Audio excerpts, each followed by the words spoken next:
কল্পনা করুন বরফে ঢাকা এক ভয়ঙ্কর শীতল মরুভূমি, যেখানে কোনো জীব নেই, নেই কোনো প্রাণের স্পন্দন। হঠাৎ সেই শ্বেতশুভ্র জমাট বরফের মাঝখান থেকে গলগল করে বয়ে যাচ্ছে রক্তের মতো লাল জল, ঠিক যেন কোনো অজানা শক্তি বরফের হৃদয় ছিঁড়ে দিয়ে তার রক্ত ঝরাচ্ছে।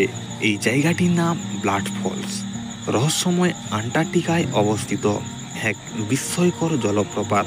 তবে এই রহস্যময় জলপ্রপাতের আসল রহস্য কি, চলুন ভিডিওটিতে জেনে নেওয়া যাক। 1911 সালে আবিষ্কৃত হওয়ার পর থেকে এটি বিজ্ঞানীদের অবাক করে রেখেছে। কিভাবে বরফের মাঝে এমন রক্তিম স্রোত সম্ভব? গবেষকরা বলেছেন প্রায় 20 লক্ষ বছর আগে বরফের নিচে আটকে থাকা এক লবণাক্ত হ্রদের জল এই রক্তের ঝর্ণার মূল উৎস। সেখানে অক্সিজেন নেই, সূর্যের আলো পৌঁছায় না, তবুও সেই জল জীবাণুময়, যেখানে বিরল জীবাণুর অস্তিত্ব পাওয়া গেছে।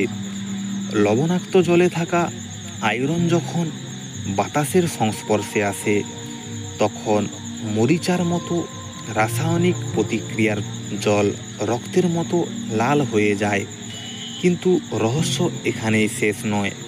এত গভীর বরফের নিচে আটকে থেকেও কিভাবে সেই জলপ্রবাহ টিকে আছে, কিভাবে সেখানে জীবাণুরা বেঁচে আছে?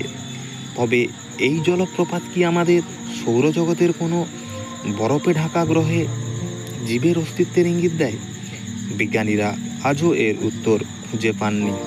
ব্লাড ফলস যেন পৃথিবীর বুকের এক রহস্যময় ক্ষত, যার ভেতরে লুকিয়ে রয়েছে এক অজানা রহস্য।